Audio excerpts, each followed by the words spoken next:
So hello, this is Jessica Entac, and I am from AC301, and I will be discussing at least three constitutional limitation of taxation. So first is the observance of due process of laws. So under the law, no person shall be deprived of his life, liberty, or property without due process. So what do we mean due process? So due process is the legal requirement that requires the state to respect all legal rights that is entitled to a person. So meaning to say, when for an instance, the government sent a defendant to prison, before it to happen or before it to cure, it should undergo certain procedures first. So when we speak of certain procedures, it is the due process. So in taxation, we have this na when the assessment is made without legal basis, it is a violation of the due process. And when there is an arbitrariness when it comes to assessment and collection, it is also a violation of the due process. Kasi we have here the rule na when it comes to assessment, assessments are to be made within 3 years from the filing of return or actual return, whichever is shorter. And we have here sa collection naman, it is to be made within 5 years from the date of assessment. So that is it. So the second limitation or the second constitutional limitation that I will be discussing is the progressive system. So it is one of the constitutional limitation because under this limitation, as the tax base increases, the tax rate also increases. So this is a limitation because this is consistent to the ability to pay theory, whereas this limitation aids in the equitable distribution of wealth in our society by taxing the rich more than the poor. So this is, as I've mentioned, this is consistent with the ability to pay theory kasi we are taxing those who have more, regardless of whether they receive more benefits from the government or they receive less. So last constitutional limitation that I will be discussing is the non-diversification of tax collection. So non-diversification of tax collection is a constitutional limitation because, as we already know, taxes is always and should always be set forth or used for the public purposes or for the common good of the people. So any diversification or any other use of this tax collection is a violation of this limitation.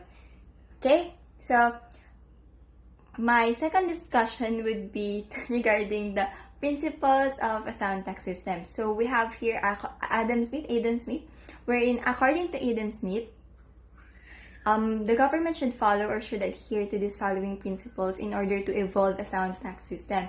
So first principle of a sound tax system is the fiscal adequacy, wherein the source of revenue should be sufficient to meet the demands of the public expenditure. So under that, in the perfect environment kasi, what is really happening in the perfect environment is what we receive what we collected is what we use or what we disperse.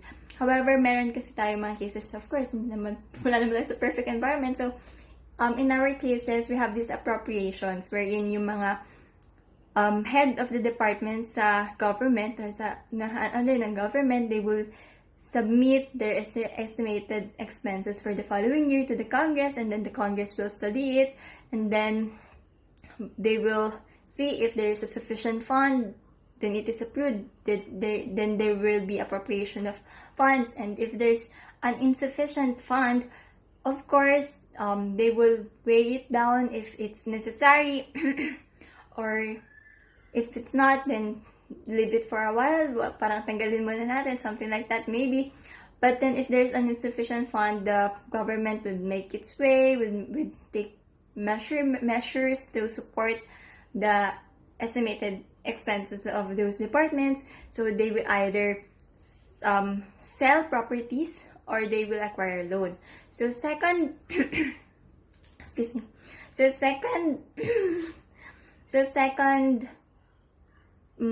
principles of Entac system is theoretical justice. So under this principle, the tax burden should be in proportion to the taxpayer's ability to pay.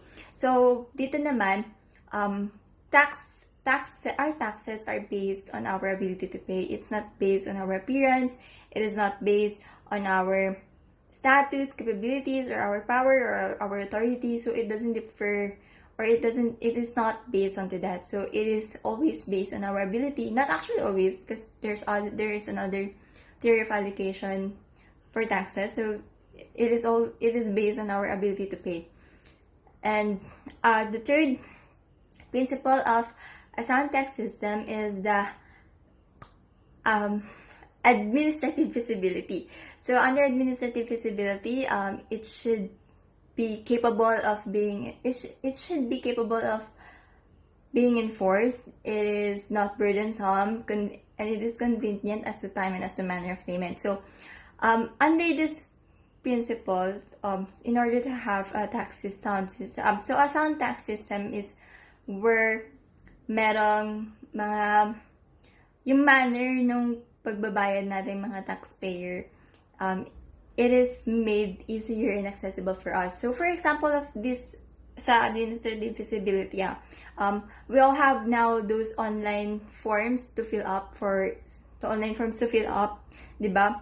We also have lots of districts or offices wherein we can pay.